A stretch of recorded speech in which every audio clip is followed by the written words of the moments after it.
बौद्धों के विचार में ध्यान की 3 अवस्थाएं हैं। पहली अवस्था में शून्यता उत्पन्न होती है। काम कुछ भी करते रहो, भीतर एक शून्य भाव छाया रहता है। जापान में उसे वो कहते हैं झिनमाई, पहली अवस्था। कभी कभी खुद को भी पता नहीं चलती वो अवस्था, क्योंकि बड़ी महीन और सूक्ष्म है और अचेतन तल पर होती। ध्यान करने वाले व्यक्ति को अक्सर हो जाती है झिनमाई। मतलब उसका इतना है कि वैसा व्यक्ति बाहर काम भी करता रहता है, लेकिन बाहर उसका रस नहीं रह जाता। बोलता है, उठता है, बैठता है, दुकान करता है, लेकिन रस उसका बाहर खो गया होता है। बस कर रहा होता है, किसी तरह कर रहा होता है, कर्तव्य निभाता है, सारा रस भीतर चला गया है और भीतर एक शून्य का अनुभव होने लगा है जिससे कुछ भी नहीं है। एक शांति गहन होने लगी। ये पहली अवस्था है। दूसरी अवस्था को ज़ेन में सतोरी कहते हैं। दूसरी अवस्था तब है जब ये शून्य कभी कभी इतना प्रगाढ़ हो जाता है कि शून्य का बोध होता है, जागरण होता है। अचानक एक क्षण को जैसे बिजली कौंध जाए, ऐसा भीतर शून्य कौंध जाता है। मगर ऐसी कौंधती है, समाप्त हो जाती। बिजली कौंधी, थोड़ी देर को रोशनी हो गई, क्षण भर को फिर रोशनी खो गई, फिर अंधेरा हो गया। सतोरी कई घट सकती है। फिर तीसरी अवस्था समाधि की है। समाधि ऐसी अवस्था है बिजली जैसी नहीं, सूरज के उगने जैसी। उग गया तो उग गया, फिर ऐसा नहीं कि फिर बुझा, फिर उगा, फिर डूबा, ऐसा नहीं, उग गया। समाधि अंतिम अवस्था है, फल पक गया। समाधि उस क्षण का नाम है जो निर्वाण के एक क्षण पहले की है। फल पक गया, बस अब टूटा, अब टूटा, और तब फल टूट गया। फल का टूट जाना निर्वाण है। लेकिन इस निर्वाण तक पहुंचने में पहले ध्यान या प्रेम के माध्यम से एक शून्यता साधी जाएगी। एक भीतर ठहरना आ जाएगा, बाहर से हटना हो जाएगा। ऊर्जा भीतर की तरफ बहने लगेगी, बाहर एक तरह की अनासक्ति छा जाएगी। करने को सब किया जाएगा, लेकिन करने में कोई रस न रह जाएगा। हो जाए तो ठीक, न हो जाए तो ठीक। सफलता हो कि असफलता, सुख मिले कि दुख बराबर होगा। व्यक्ति ऐसे जिएगा जैसे नाटक में अभिनेता अभिनय करेगा। बस ये सन्यास का पहला कदम है, अभिनेता हो जाना। करते सब वही है जैसा कल भी करते थे, लेकिन अब ऐसा करते हैं जैसा अपना कोई लेना देना नहीं। जरूरत है, कर रहे हैं। कल करते थे किसी गहरी आसक्ति और लगाव से, अब करते हैं केवल कर्तव्य से। फिर दूसरी अवस्था है जब कभी कभी झलके मिलेंगी, अचानक द्वार खुल जाएगा, अचानक तुम रूपांतरित हो जाओगे, एक तल से दूसरे तल पर पहुंच जाओगे। वो दिखाई पड़ेगा, दूर का शिखर, बादल हट गए हैं और गौरी शंकर का उत्तुंग शिखर दिखाई पड़ गया है। बादल हट गए हैं और चांद दिखाई पड़ गया, फिर बादल घिर गए। ऐसा कई बार होगा। ज़ेन फकीर रिंझाई के संबंध में कहा जाता है कि उसे 1800 सतोरी अनुभव हुई समाधि के पहले। 1800 भी सिर्फ प्रतीक है, 18,000 भी हो सकती, तो कितनी ही बार झलक हो सकती। लेकिन झलक सिर्फ खबर है इस बात की कि मैं करीब आ रहा हूं, करीब आ रहा हूं, लेकिन अभी आ नहीं गया हूं। मंजिल दिखाई पड़ने लगी, फिर कई बार खो दी जाती है मंजिल, क्योंकि मन के भाव वेग बदलते रहते। कभी ध्यान सध जाता है, किसी दिन मन प्रफुल्ल होता है, शांत होता है, आनंदित होता है, सध जाता है किसी दिन नहीं सधता, चूक जाता है, बड़ी दूरी हो जाती। ऐसा कई बार पास आना हो, कई बार दूर होना हो जाता है। लेकिन जिसको झलके मिलने लगी, जरा जरा स्वाद आने लगा, वो अब भटक नहीं सकता। अब एक बात तो पक्की हो गई कि जिसकी तलाश है वो है, जिसको खोजते थे वो कल्पना नहीं, जिसकी तरफ चले थे वो चाहे मिले ना जन्मों जन्मों तक भी अब, लेकिन है। श्रद्धा का आविर्भाव होता है, और जैसे ही श्रद्धा का आविर्भाव होता है, सतोरी धीरे धीरे समाधि बनने लगती। श्रद्धा और सतोरी का जुड़ जाना समाधि है।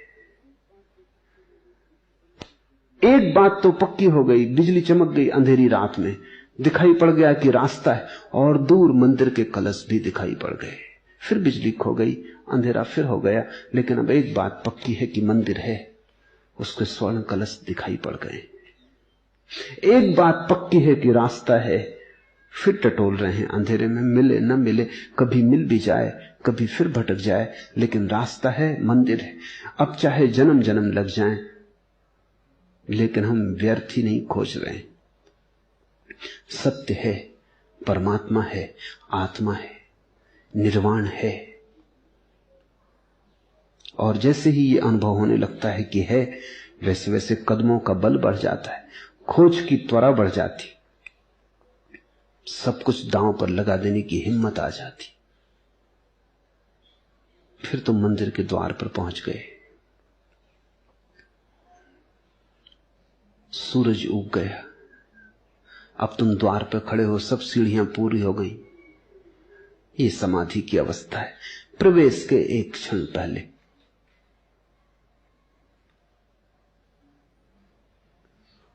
इसके बाद निर्वाण है, इसके बाद फल गिर जाता है, तुम प्रविष्ट हो गए। द्वार पर भी कोई रुक सकता है,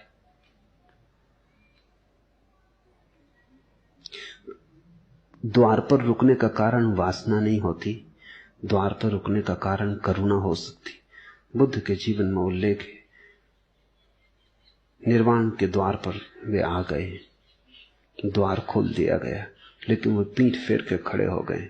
कहानी है पर बड़ी मधुर है और बुद्धत्व के संबंध में बड़ी सूचक है।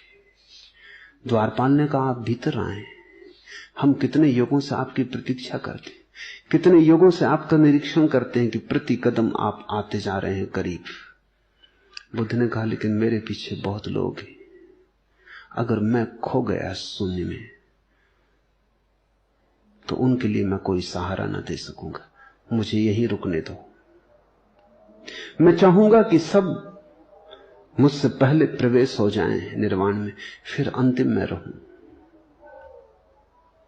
ऐसा होता है? ऐसा नहीं है, ऐसा हो नहीं सकता, लेकिन यह महाकरुणा का प्रतीक है। कल मैं कहानी पढ़ रहा था कि यहूदी फकीर की जो इससे भी मीठी है।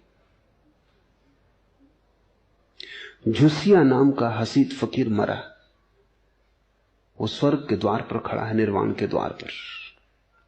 वो भीतर नहीं जाता, वो कहता भीतर जाके भी क्या करेंगे, जो पाना था वो पा लिया। और फिर अभी बहुत लोग हैं जिनको मेरी जरूरत है। स्वयं परमात्मा चिंतित हो गया है, कोई रास्ता नहीं झुसिया को समझाने का कि तुम भीतर आ जाओ। परमात्मा सिंहासन पर बैठा है, द्वार से झुसिया देख रहा है। परमात्मा कहता है भीतर आ जाओ, झुसिया कहता है क्या करेंगे, देख लिया, पा लिया, अभी दूसरों को सहायता देनी, जो मिला है उसे बांटना है, मुझे यहीं रुकने दें, मुझ पर दया करें, द्वार बंद कर लें। कोई रास्ता ना देख के परमात्मा यहूदियों की किताब तोरा अपने हाथ में रखे, उसने किताब छोड़ दी। वो किताब जमीन पर गिरी, पुरानी आदत बस, झुसिया भागा, क्योंकि तोरा गिर जाए तो उसे उठाना चाहिए। वो किताब उठाने गया, दरवाजा बंद कर दिया गया, तब से वो बाहर नहीं निकल पाया। परमात्मा को तरकीब लगानी पड़ी, तोरा गिराना पड़ा। कहानी बड़ी मीठी है। जुसिया वहीं रुक जाना चाहता था, समाधि पर, निर्वाण तक नहीं जाना चाहता था।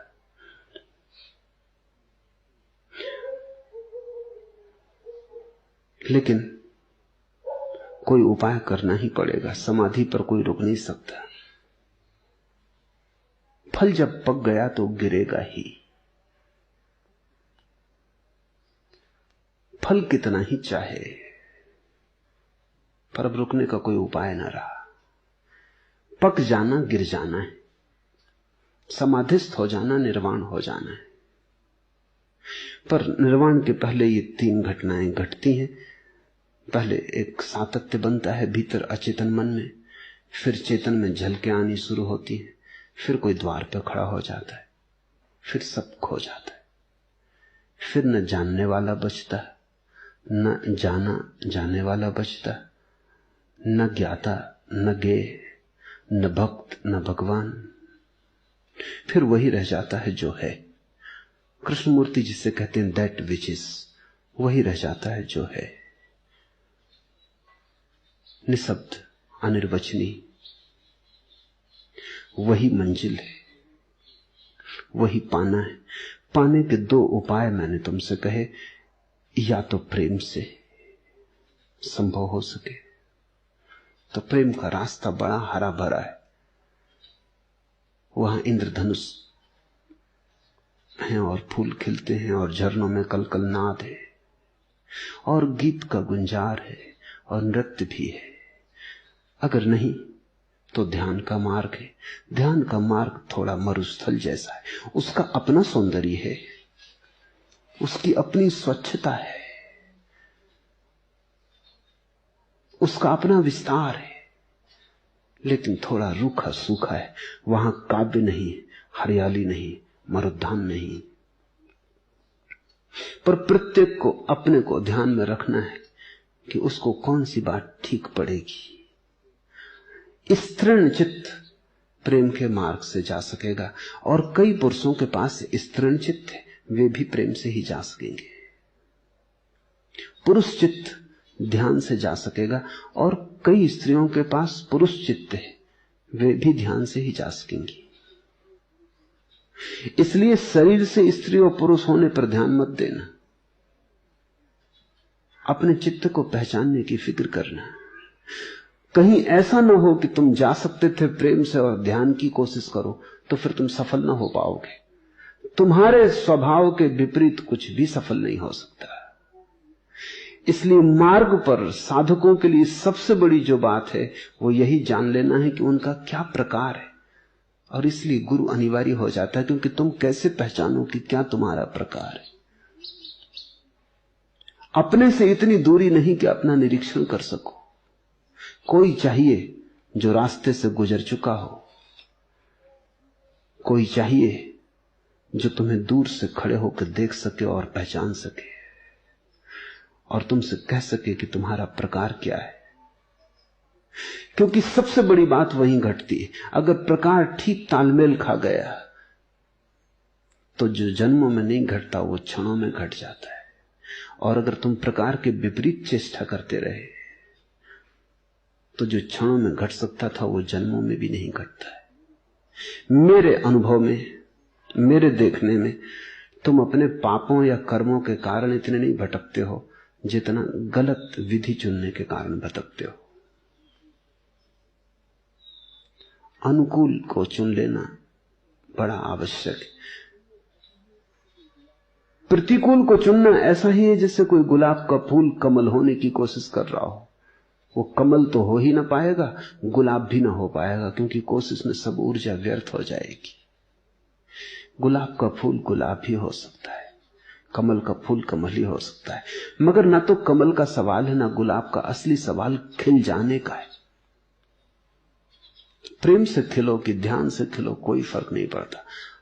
आखिरी हिसाब में खिल गए, बंद बंद ना मर गए। बंद बंद मरे तो वापिस आना पड़ेगा, खिलकर मरे तो वापसी नहीं। जो खिल के गया वो सदा के लिए गया, वो फिर स्वीकार हो गया। इसलिए तो हम परमात्मा के चरणों में जाके फूल चढ़ाते। वो सिर्फ प्रतीक है कि उसके चरणों में केवल वे ही स्वीकार होंगे जो फूल की तरह खिल के जाते। जो बीज की तरह ही है उनको तो वापस आना पड़ेगा। निर्वाण का अर्थ है खिल जाना।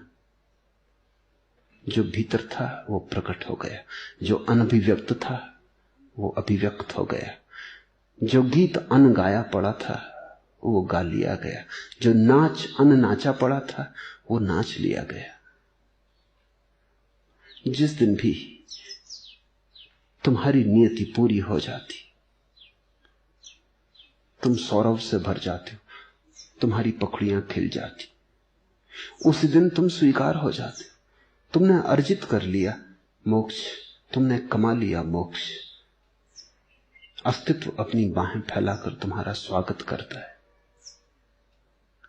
सारा अस्तित्व उत्सव मनाता है जिस दिन एक व्यक्ति भी बुद्धत्व को उपलब्ध होता है, क्योंकि सारा अस्तित्व सदियों तक प्रतीक्षा करता है। तब कहीं करोड़ों लोगों में से कोई एक पहुंच पाता, और सभी पहुंचने के हकदार थे। सभी पहुंचने को ही है, सभी को पहुंचना ही चाहिए। दुर्भाग्य है कि लोग न मालूम दूसरे कामों में उलझ जाते, व्यर्थ के कामों में उलझ जाते, सार को नहीं पहचान पाते, असार को नहीं पहचान पाते। बुद्ध कहते हैं जिसने सार को सार की तरह जान लिया, असार को असार की तरह जान लिया, वही उपलब्ध हो पाता है।